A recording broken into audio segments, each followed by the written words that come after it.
अस्सलाम वालेकुम सामीन हजरात।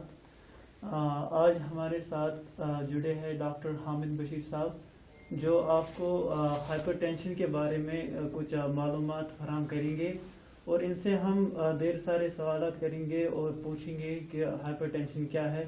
तो डॉक्टर साहब, हम आपका बहुत बहुत खैर मकदम करते हैं इस शो में।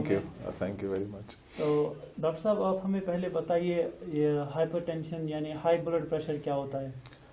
देखिए, अगर हम देखें ब्लड प्रेशर सुनने में एक छोटी सी चीज़ है, और लेकिन इसके जो कॉम्प्लिकेशंस है बहुत बड़े हैं। ब्लड प्रेशर सब जानते हैं कि इसको डायग्नोसिस हम 5 मिनट में कर सकते हैं। इसका ट्रीटमेंट बहुत सिंपल है, लेकिन अक्सर तौर पे इसको एक छोटी चीज़ मान ली जाती है, और इसके जो कॉम्प्लिकेशंस है, लॉन्ग टर्म कॉम्प्लिकेशंस है, बहुत सीरियस होते हैं। लॉन्ग टर्म में it can cause heart attack, it can cause stroke, paralysis कर सकता है। सो ये एक बहुत ही सीरियस इशू है, एक ब्लड प्रेशर। तो ब्लड प्रेशर नॉर्मली हर किसी का नॉर्मल ब्लड प्रेशर हम 120/80 मानते हैं। अगर 120/80 से थोड़ा ऊपर हो उसको हम ब्लड एलिवेटेड मानते हैं। अगर 130 से ऊपर हो, 130 to 139 या डायस्टोलिक 80 to 90, इसको हम स्टेज 1 कहते हैं। और उससे ज़्यादा हो, 140 से ऊपर हो, उसको हम स्टेज 2 कहते हैं। तो ब्लड प्रेशर बेसिकली एक अलामत भी है और एक बीमारी भी है। तो अगर ब्लड प्रेशर 40 साल के नीचे किसी इंसान में हो, यूजुअली ये इसको हम सेकेंडरी हाइपरटेंशन कहते हैं, क्योंकि ये किसी और बीमारी की अलामत हो सकती है, जो कि एक सीरियस बीमारी हो सकती है। या अगर 50 इयर्स के बाद हम देखते हैं ब्लड प्रेशर, जैसे एज बढ़ती है ब्लड प्रेशर के इंसिडेंस बहुत बढ़ जाते हैं, उसको हम एसेंशियल कहते हैं, जिसका कोई रीज़न नहीं होता है। इसको हम सिंपली ट्रीट करते हैं as a disease. So it can be a symptom और it can be a disease itself. जी सर, ये जो हाइपरटेंशन है, कैसे इंसान में पता चलेगा कि उसको हाइपरटेंशन है?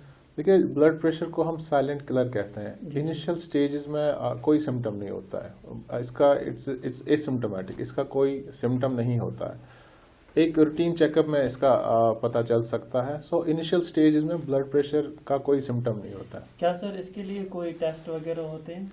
ब्लड प्रेशर एक सिंपल स्फिग्मोमीटर कफ से मेजर कर सकते हैं, जो हर किसी फार्मासिस्ट या किसी क्लिनिक में अवेलेबल होता है। तो बहुत ही एक सिंपल सा तरीका है इसको चेक करने का। इसके अलावा कोई टेस्ट इसमें होते हैं सर? देखिए, अगर किसी को ब्लड प्रेशर होता है, जैसे मैंने कहा, अगर 40 साल से कम की उम्र है, ये किसी और डिजीज़ की अलामत हो सकती है, जिसको हम सेकेंडरी कहते हैं। अगर किसी यंग, कोई 20 साल का है, 30 साल का है, उसको ब्लड प्रेशर है, उसको एक्सटेंसिव इवैल्यूएशन की ज़रूरत होती है। इस एज में हमें ज़रूरी ये देखना है कि कोई सीरियस प्रॉब्लम तो नहीं है। जैसे सबसे कॉमनेस्ट सेकेंडरी कॉजेज जो है हाइपरटेंशन के, किडनी डिजीज़ होती है, रीनल पेरेन्काइमल डिजीज़ होती है। ऐसे को नॉर्मली हम एक ब्लड टेस्ट, यूरिन एनालिसिस और अल्ट्रासाउंड करके रूल आउट कर सकते हैं।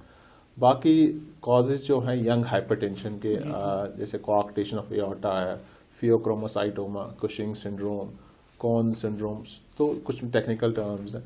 तो अगर किसी को भी 40 साल, कोई यंग मेल फीमेल, उसको ब्लड प्रेशर है, उसको एक एक्सटेंसिव इवैल्यूएशन करने की ज़रूरत होती है।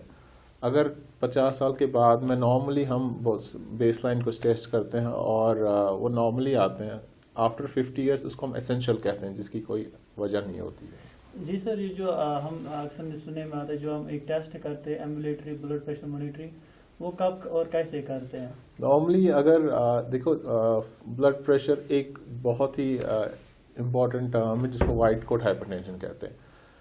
पेशेंट को ब्लड प्रेशर नहीं होता है, जैसे वो डॉक्टर के चैम्बर में आता है, उसका ब्लड प्रेशर अप हो जाता है। इसको एक सिचुएशनल कहते हैं, थोड़ा एंग्जाइटी हो गया, ऐसे सिचुएशन में हमें एक मॉनिटरिंग की ज़रूरत होती है। उसका ऑफिस टाइम क्या बीपी रहता है, उसका जब वो घर पे रहता है कितना बीपी रहता है, और जब वो सोता है, क्योंकि हर कोई जब सोता है ब्लड प्रेशर कम हो जाता है, उसको नॉक्टर्नल डिप कहते हैं।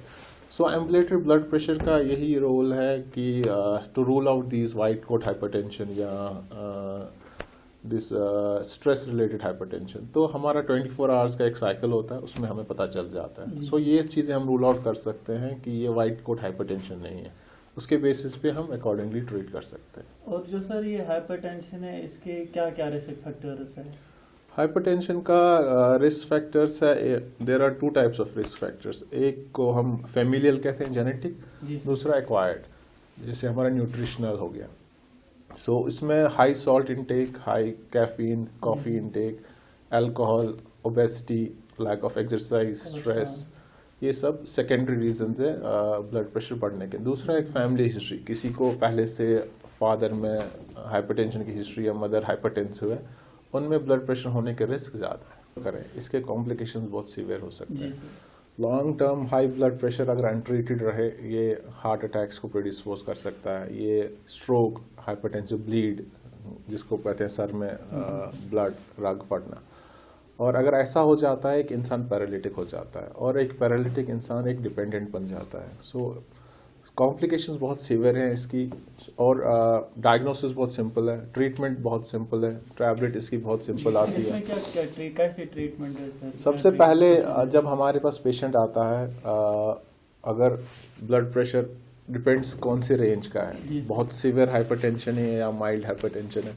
अगर माइल्ड हाइपरटेंशन है, इनिशियली हम लाइफस्टाइल मॉडिफिकेशंस एडवाइस करते हैं, हम डाइटरी मॉडिफिकेशन एडवाइस करते हैं, जिसको डैश डाइट कहते हैं, dietary advice for reduction of hypertension. उसमें वी एडवाइस पेशेंट्स की उनका सॉल्ट इंटेक 24 घंटे में 2 ग्राम के अराउंड होना चाहिए। कोई एक्सेसिव कॉफ़ी पीता है, कैफीन कम करें, अल्कोहल स्टॉप करें, स्मोकिंग अवॉइड करें, एक हेल्दी लाइफस्टाइल मेंटेन करें, वेट लॉस करें, और प्रॉपर डाइटरी हाई डाइट में whole grains, processed food avoid करें, vegetables, low fat dairy products लें। ये सारे डाइट से हम ब्लड प्रेशर कंट्रोल कर सकते हैं। अगर इनिशियल स्टेज में इससे कंट्रोल नहीं होता, then we start with medications. तो डिपेंडिंग अपॉन ब्लड प्रेशर, अगर बहुत ज़्यादा है हमें 2 दवाइयाँ शुरू करनी पड़ सकती हैं, लेकिन अगर ब्लड प्रेशर माइल्ड है हम एक सिंगल दवाई से स्टार्ट करते हैं, और उसके बाद हम एसेस करते हैं। हम नॉर्मली हमारे पास पेशेंट आता है, वो दवाई खाता है 2 दिन, तीसरे दिन कहते हैं मेरा ब्लड प्रेशर भी कंट्रोल नहीं हो रहा। नॉर्मली 1 हफ्ता तक हम ब्लड प्रेशर दवाई देते हैं, 1 हफ्ता हम वेट करते हैं, उसके बाद हम रीएसेस करते हैं। अगर अभी भी कंट्रोल नहीं हुआ तो उस दवाई की डोज बढ़ाते हैं मैक्सिमम टॉलरेबल डोज तक, फिर 1 हफ्ता वेट करते हैं, फिर एसेस करते हैं, अगर कंट्रोल हुआ ठीक, अगर नहीं हुआ फिर हम कोई दूसरी मेडिकेशन ऐड करते हैं। ऐसे ही हम टाइट्रेट करते हैं ग्रेजुअली, सडन इंक्रीज या डिक्रीज मेडिसिन नहीं करनी होती है। So we have to wait for at least 7 to 10 days before a drug starts its action. And depending upon the control, फिर हमें कभी दवाई का डोज कम करना पड़ता है, कभी बढ़ाना पड़ सकता है, तो ऐसा कभी फिक्स डोज नहीं रहता है। So सर लास्ट में आप हमारी ऑडियंस को कोई मैसेज देना चाहते हैं? देखिए, ब्लड प्रेशर इसको साइलेंट किलर कहते हैं, एसिम्प्टोमेटिक होता है। एक कॉमन सा मिथ है, एक पेशेंट हमारे पास आता है, उस कहता है कल मुझे हेडेक हुआ था, मैं कहीं चेक करने गया था, 150/90 था, और वो ब्लड प्रेशर की दवाई स्टार्ट करता है। नॉर्मली अगर किसी को भी हेडेक एक बहुत ही कॉमन प्रॉब्लम है, किसी भी जगह दर्द हो, उस समय ब्लड प्रेशर बढ़ना लाजमी है, इसको फिजियोलॉजिकल कहते हैं, इसको ट्रीट करने की ज़रूरत नहीं होती। ऐसी सिचुएशन में आप हेडेक को प्रॉपरली देखें, क्या वेस्कुलर हेडेक है, माइग्रेन है, टेंशन टाइप हेडेक है, उसकी ट्रीटमेंट लें। अगर हेडेक के बाद जब आप बिल्कुल रिलैक्स स्टेट में हो, जब आप कंफर्टेबल हो, उस समय आप ब्लड प्रेशर चेक करें। अगर वो एलिवेटेड है, 2-3 रीडिंग्स एलिवेटेड है, मोर देन 140/90 है, तब आपको ब्लड प्रेशर की दवाई देना पड़ेगा। ऐसे एक सिंगल रीडिंग पे कोई डिस्कम्फर्ट होगा, उस समय आपने ब्लड प्रेशर चेक किया, या अगर आप ऑफिस में हैं, ऑफिस टाइम आपका ब्लड प्रेशर बढ़ सकता है, आपने अपने कलीग के साथ आर्ग्यू किया, उस समय आपका ब्लड प्रेशर बढ़ सकता है। ये एक नेचुरल रिएक्शंस है। सो ऐसी चीज़ों को हमें ट्रीट नहीं करना चाहिए। लेकिन अगर इसके बाद कंटिन्यूसली आपका रेस्टिंग रिलैक्स्ड बीपी जो आपको मेजर करना है, उस समय you should be relaxed, comfortable होने चाहिए, आपने स्मोक नहीं किया होना चाहिए, आपने चाय कॉफ़ी नहीं पीनी होनी चाहिए, उस समय का बीपी चेक करना है। अगर वो 2-3 रीडिंग्स ज़्यादा है, तब हम इसको हाइपरटेंशन मानेंगे और उसको ट्रीट करेंगे। और फिर इसका ट्रीटमेंट जो है सिंपल सी मेडिकेशंस हैं, that he has to take life long. अगर किसी को hypertension, he has to take life long. Thank you so much sir, आपका आपने हमें अपना कीमती वक्त दिया और thank you so much. Welcome.